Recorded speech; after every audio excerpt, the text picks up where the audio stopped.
Why did German generals dread American tanks more than British forces?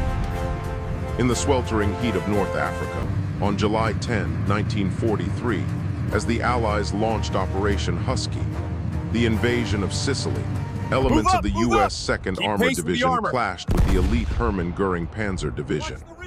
Just 20 miles inland from the Gela beachhead, American M4 Sherman tanks faced off against German Panzer IVs and StuG III assault guns. This was no isolated skirmish. It was the first real test of U.S. armored might against the Wehrmacht's battle-hardened Panzers. What unfolded would send shockwaves through German high command, revealing a vulnerability they hadn't anticipated. To understand this dread, we must step back to the armored battlefields of 1942. British forces, equipped with the Churchill infantry tank and later the Cromwell cruiser, had fought valiantly at El Alamein and in Tunisia. Their tanks were tough. The Churchill's thick 152mm frontal armor could shrug off 75 rounds at 500 yards. Yet German generals like Erwin Rommel dismissed them as predictable. British doctrine emphasized infantry support and deliberate advances, with tanks lumbering in tight formations, easy prey for 88mm flak guns repurposed as anti-tank killers. Enter the Americans. The U.S. 1st Armored Division had debuted in Tunisia earlier that year, but it was the mass production miracle of the arsenal of democracy that changed everything. By mid-1943, Detroit's factories churned out M4 Sherman tanks at a rate of 1,000 per month, each weighing 30 tons, armed with a 75 M3 gun, and powered by a reliable Wright R975 radial engine hitting 400 horsepower. These weren't just machines, they were the product of innovative engineering.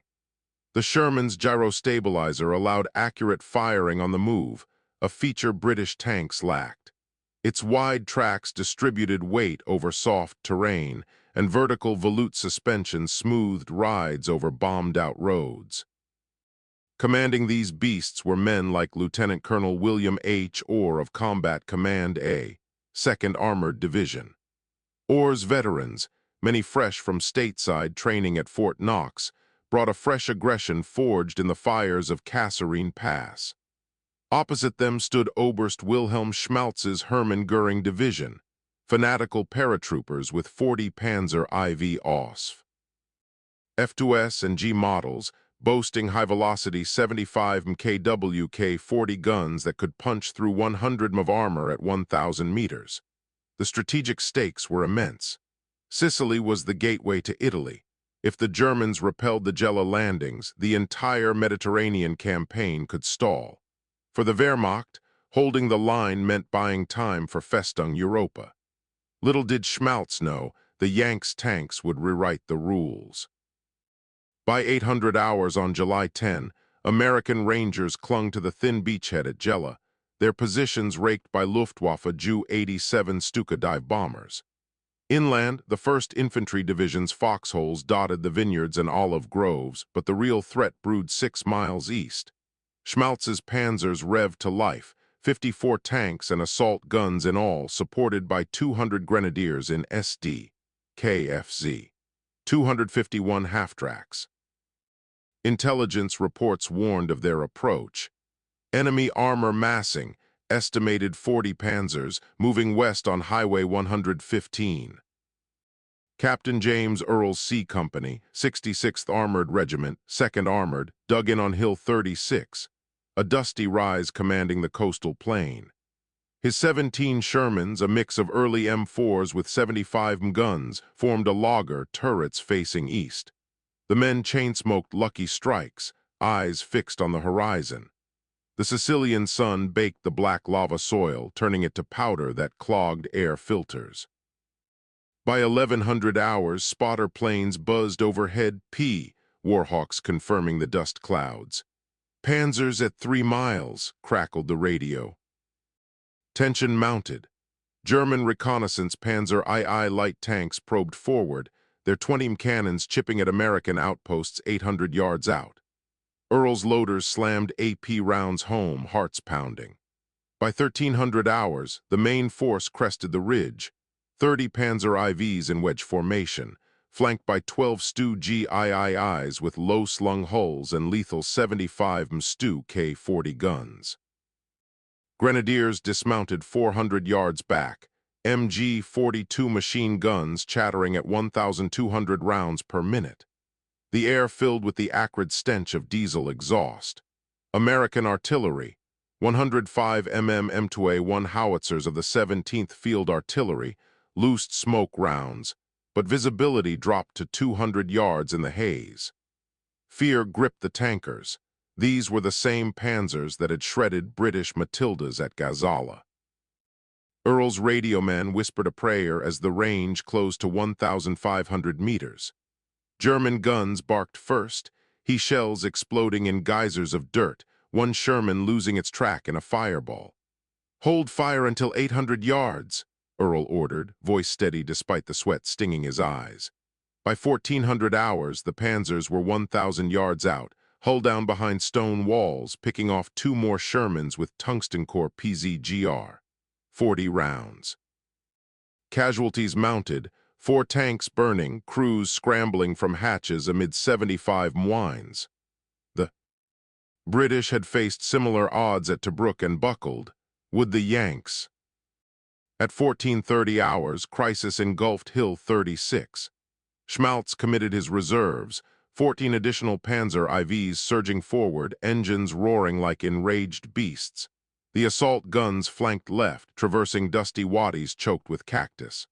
Earl's company dwindled to 11 tanks, optics fogged by cordite smoke. A direct hit vaporized Sergeant Rodriguez's Sherman. The turret sailed 50 yards, landing in a vineyard. "We're being flanked," yelled Private Kowalski over the intercom, his periscope spotting StuGs just 400 yards away, their guns swiveling with mechanical precision. The impossible situation unfolded in vivid horror. German grenadiers infiltrated the lines, Panzerfausts trailing fiery tails into an M3 Stuart's rear engine deck, 400 pounds of TNT erupting in a plume of flame. Ammunition cooked off, secondary blasts shaking the ground.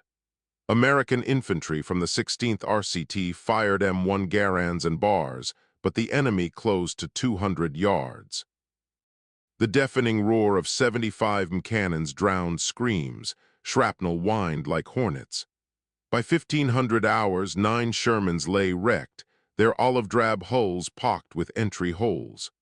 Earl's tank shuddered under a near miss, the gyrostabilizer whining in protest. Panic clawed at the men. Lieutenant Hayes, commanding B Company, radioed frantically. "Command, this is Blue 1, Panzers in our lines, request immediate air." But typhoon weather stalled P-47 Thunderbolts overhead. Schmaltz's attack peaked, 42 enemy AFVs pressing from 3 sides, the Hermann Göring men chanting through the din. British tanks might have withdrawn in good order per their cautious doctrine, but here retreat meant slaughter. The beachhead hung by a thread. 2,000 yards back, Gela's landing craft bobbed vulnerably. Against impossible odds, with the sun dipping toward the Tyrrhenian Sea, all seemed lost. The weight of command crushed Earl. Evacuate and doom the invasion, or fight to the last shell. Sweat-soaked, he gripped the throttle, the bitter taste of cordite on his tongue. Then at 1530 hours, the turning point, what would become legendary. What happened next would etch American armor into German nightmares. Lieutenant Colonel Orr, monitoring from his command M for 2 miles rear, unleashed the secret weapon. Mass. From concealed draws emerged 28 fresh Shermans of the 67th Armored Regiment, led by Major Roger Grillot. These weren't lone wolves. They maneuvered in fluid platoons, exploiting the Sherman's speed, 28 mph on roads, and that revolutionary gyrostabilizer. Firing on the bounce at 20 mph, they snapshotted 75 APCBC rounds into Panzer flanks. Grillot's lead tank nailed a StuG at 600 yards, the shell punching through 80 side armor, igniting ammunition. Chaos rippled through Schmalz's lines. American tanks didn't slug it out statically like British Churchills. They flanked dynamically, using Sicily's terraced hills for cover. By 1600 hours, P-40s finally screamed in low, 8 of them strafing with .50 caliber Fury, shredding half-track tires and grenadier squads. Or coordinated via SCR-528 radios, a network edge the Germans lacked. Their Fu G5 sets jammed in the heat. Earl rallied his survivors, reversing into a reverse-slope defense. "Traverse left, fire!" A Sherman duo brewed up 2 Panzer IVs at 300 yards, the 75 M3's HVAP rounds, high-velocity armor-piercing, defeating sloped glacis plates. German crews belayed, sprinting under withering fire. Sheer determination fueled the Yanks.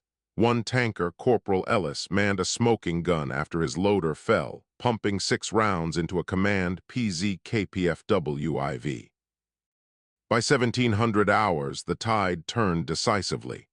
Schmalz's 54 AFVs were reduced to 19 runners, his grenadiers fracturing under enfilade fire.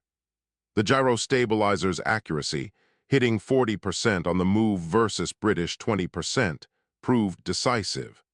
Little did the Germans know this was the Sherman swarm tactic, quantity overwhelming quality through relentless pressure. By dusk at 2000 hours, the battle ended. Schmalz withdrew eastward, leaving 32 Panzers and StuGs as smoking hulks, plus 187 dead or captured grenadiers.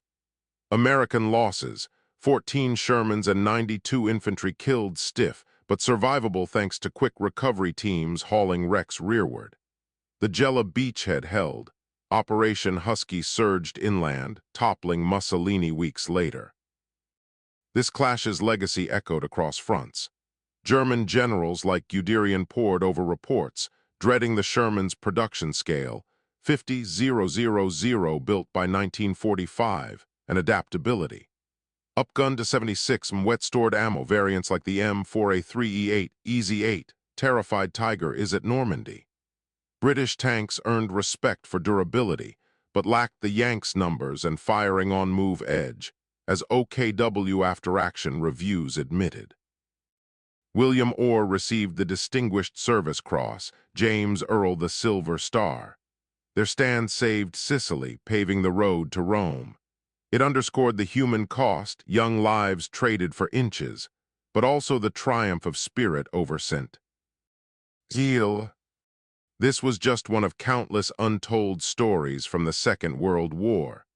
Subscribe to World War II Frontlines as we continue to bring these forgotten chapters of history back to life.